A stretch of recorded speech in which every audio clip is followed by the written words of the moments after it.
शादाब सुन लीजिए जी, हिजाब पहनना या नहीं पहनना उस बेटी की चॉइस है। और किताब और हिजाब का कंपैरिजन की आप बात कर रहे हो, ड्रेस कोड की, क्या तिलक लगा करके हमारे हिंदू भाई स्कूल को नहीं जाते हाथ में कलावा पहन करके? क्या समस्या है? दूसरी चीज ये है कि जिसको आप पिछड़ेपन का सबूत मानते हैं, अगर वो ही हिजाब पहनी वाली डॉक्टर बनती है, इंजीनियर बनती है, एडवोकेट बनती है और भारत की प्रधानमंत्री बनती है और देश के साथ न्याय करती है, तो इसमें किसको समस्या होने वाली है? एक तो महिला विरोधी लोग हैं। हिजाब मतलब क्या? सिर्फ सर ढकना होता है करने क्या? वाले लोग हैं। बैरिस्टर ओवैसी साहब ताकत देना चाहते हैं। हिजाब का मतलब सिर्फ सर ढकना है? शादाब, मैं वही तो बोल रहा हूं कि जो हिजाब का एक मिनट चॉइस, आप ये क्यों मेरे से क्यों बुलवाना चाहते हैं? नहीं, मैं इसलिए पूछ रहा हूं क्योंकि ये जो बनेगी उसको पहनना नहीं पहनना। अरे भाई एक मिनट ना, यास्मीन जी जो कह रही हैं, आप जो कह रहे हैं हिजाब का मतलब से सर ढकना है, नहीं, क्योंकि हिजाब, क्योंकि कई मुस्लिम बेटियां देश के सर्वोच्च पदों पर रही हैं, कोई भी हिजाब वगैरह किसी ने नहीं उस तरह से पहना। मेरे लिए हिजाब पूरी मुस्लिम बेटियां दुनिया भर में प्रधानमंत्रियां रही हैं, सुन लीजिए, किसी ने भी हिजाब नहीं पहना, किसी ने भी नहीं पहना। दुनिया की मैं बात नहीं करता, मैं दुनिया की बात नहीं करूंगा, मैं दुनिया की बात नहीं करूंगा, मैं भारत की बात करूंगा। और मेरे लिए हिजाब वो है कि जो भारत की बेटी अपनी मर्जी से चुनेगी, वो मेरे लिए महत्वपूर्ण। पहले अपनी पार्टी का अध्यक्ष एक मुस्लिम बेटी को बनवा दीजिए, छोड़िए इस तरफ। जिसको तुम पिछड़ेपन का सबूत मानते हो, अरे आप अपनी पार्टी का अध्यक्ष बनवा दीजिए ना पहले, फिर एक मुस्लिम हिजाबी महिला को एक पार्टी का अध्यक्ष बनवा दीजिए असद ओवैसी की जगह। हमारी विधायक हैदराबाद में, अरे हैदराबाद में 25 में हमारी विधायक बनेगी हिजाबी बहन। अभी सर बिहार में 25 सीटों पर लड़े थे ना आप लोग, कितने लड़े थे बिहार में? विधायक बनेगी अभी बिहार में 25 हिजाबी बहन उत्तर प्रदेश में। अभी बिहार में चुनाव लड़े थे ना 25, कितनी हिजाबी महिलाओं को टिकट दिया था? अरे आप किसको टिकट देना नहीं देना, क्या बात हुई अभी? क्या बात हुई? ये क्या बात हुई भाई? ये क्या बात हुई? उत्तर प्रदेश में विधायक बनेगी। अरे अभी आप बात करते हैं ना, बिहार में अभी 25 में से कितनी हिजाबी महिलाओं को चुनाव लड़ने लायक माना आपने? सर सुन लीजिए, अरे भाई, अच्छा हैदराबाद में इस बार एमएलए या मेयर जो है हिजाबी महिला होगी, बोल के जाइए यहाँ से। सुन तो लीजिए, आप नहीं, अमन यही बात गलत है। आप बीच में इंटरप्ट करते, सवाल करते, जवाब सुनने की हिम्मत रखिए अमन। हैदराबाद में हमारी कॉर्पोरेटर महिला है, मुंबई के अंदर बीएमसी इलेक्शन चल रहा है, वहां हमारी महिला कैंडिडेट है, औरंगाबाद के अंदर, नांदेड़ के अंदर, हर जगह पर हमारी बहनें कंटेस्ट कर रही हैं एमआईएम के सिंबल पर। और उत्तर प्रदेश में हिजाबी बहन विधायक बनेगी और सबका मेजॉरिटी रहेगी, तो हो सकता है कि उत्तर प्रदेश की मुख्यमंत्री बनेगी। जब बाबा मुख्यमंत्री बन सकते हैं गेरुआ वस्त्र पहने वाले, तो बहन क्यों नहीं बन सकती? बिल्कुल सही बन सकते हैं, मुस्लिम बेटी क्यों ना बने हैं भाई, देश भर सर्वोच्च पदों पर रही हैं। लेकिन अजीज खान, हम तो लाल टोपी वाला देश का प्रधानमंत्री बने, ये तो हिजाब वाली कह रही है।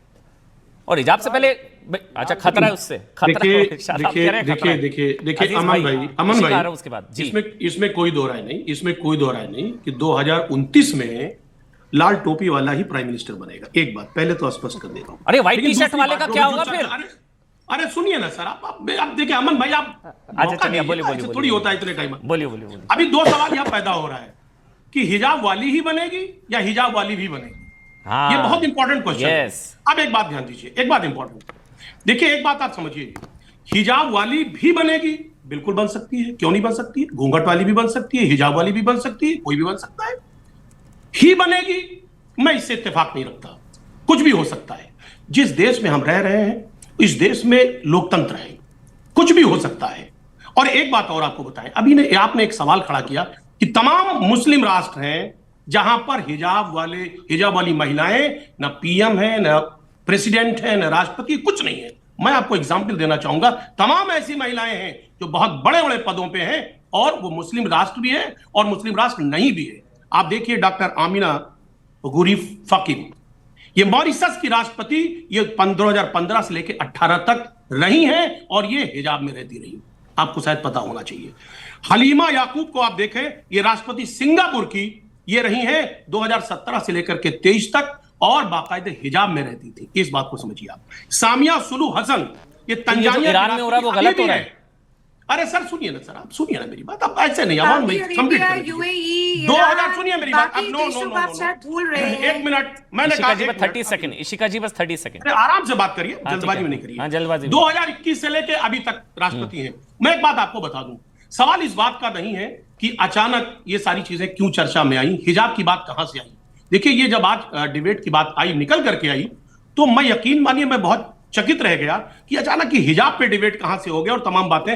फिर मुझे ख्याल आया कि साहब बीएमसी का चुनाव चल रहा है, मुंबई में भी तब ये, क्योंकि इस तरीके की बात क्यों निकल के आ रही है? चलिए ठीक है, ये कहीं ना कहीं, सुनिए मेरी बात, अरे सुनिए अमन भाई, ऐसे जल्दबाजी में नहीं, ये बात निकल के इसलिए ही आई है कि आज हिजाब, नकाब, घूंघट क्या चर्चा हो रही है, तमाम बीएमसी की बड़ी बड़ी समस्याएं तो सारे मुसलमानों को पसंद आई, उस पर चर्चा नहीं हो रहा है, चर्चा हो रहा है तो साहब हिजाब, बात निकली तो पूरे देश के मुसलमानों को पसंद आई। क्योंकि हमारे यहाँ पे नहीं बोला जाता कि घूंघट वाली महिला बनेगी प्रधानमंत्री। अरे सुनिए मेरी बात, 1 मिनट नहीं, अभी 1 मिनट मुझे बोलने दे। बात निकली तो पूरे देश के मुसलमानों को पसंद आई अमन भाई। सुनिए मेरी बात, इस देश का संविधान हक अजीज खान को इसी से दिक्कत है, कोई भी प्राइम मिनिस्टर बन सकता है। मेरी बात सुनिए आप, उसमें हिजाब वाली हो या घूंघट वाली हो या कोई भी हो, सवाल इस बात का, इस पर चर्चा का कोई मतलब ही नहीं है। लेकिन अगर ओवैसी साहब ने इस तरीके का चर्चा छेड़ा है तो यकीनन ये दुखद है, क्योंकि आज उनको चर्चा करनी चाहिए। बीएमसी के चुनाव पे वहां के तमाम जो, चलिए अजीज भाई समझ गया मैं, दुखद है ये, दुखद क्यों है भाई?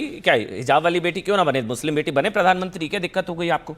नहीं, इशिका, वैसी साहब ने बोला इसलिए इनको दुख है खाली। हाँ वही तो मैं कह रहा हूँ, आप अपना सॉल्व करिए पहले इशिका। लेकिन हिजाब से पहले, किताब से पहले हिजाब होगा तो फिर कैसे मुस्लिम बेटी देश की प्रधानमंत्री बनेगी? आप हिजाब के चक्कर में किताब छुड़वा देते हैं। कर्नाटक से लेकर जगह जगह ऐसे केसेस आए हैं। देखिए, इनकी पहली बात तो सोच होती है, जो महिलाओं को एक बच्चा पैदा करने की मशीन बना देते हैं। उनके लिए पॉलीगैमी बिल्कुल नॉर्मल होती है। उनको लगता है कि एक लड़के के पास 4 बीवियां हो सकती हैं, लड़का क्या कहते हैं तलाक देगा और हलाला लड़की का कराया जाएगा, लड़की में आधा दिमाग होगा, उसका आधा वोट माना जाएगा, और खुद ही ये चाहते ही नहीं है कि उनकी कोई प्रधानमंत्री कभी भी एक महिला बने, क्योंकि खुद ही जब वो सोचते हैं कि उनमें आधा दिमाग है, सऊदी अरब में, ईरान में, यूएई में कभी आज तक कोई महिला प्रधानमंत्री नहीं बनी। पाकिस्तान, जॉर्डन और टूनेशिया, इन तीनों में तो आप सिर्फ ये आज अपेक्षा आप यहाँ पे कर रहे हैं क्योंकि आज आप भारत में हैं, क्योंकि भारत में हर धर्म का सम्मान होता है। लेकिन ये भूल गए हैं कि ये जो बहुसंख्यक राष्ट्र है, ये हिंदू राष्ट्र की मानसिकता है हमारे यहाँ पे, और तभी हम लोग इनको ये बात बोलने की अनुमति दे रहे हैं। लेकिन इनके यहाँ पे तो खुद पाकिस्तान हो गया, जॉर्डन हो गया, तुनिसिया हो गया, वहां पे तो नॉन मुस्लिम किसी भी पर्सन को इलेक्शन के लिए खड़ा भी नहीं होना दिया जाता है। फिर अब आ जाती है बुरखे की बात या हिजाब की बात, तो बेनजीर भुट्टो जी हो जाए, खलीदा जिया हो जाए, शेख हसीना जी हो जाए, कभी लाइफ में इन लोगों ने खुद ही हिजाब नहीं पहना है, खुद ये लड़कियों को आगे नहीं बढ़ने देते हैं। इनके खुद के इमाम में कभी इनको खुद इन्होंने किसी को प्रेसिडेंट या किसी अच्छे पद पे कभी भी हिजाब वाली लड़की को आगे नहीं आने दिया, अभी तक एक पोजीशनिंग नहीं दी है। तो ये पूरा का पूरा जो इनका थॉट प्रोसेस है, चीज याद आ रही है मुझे।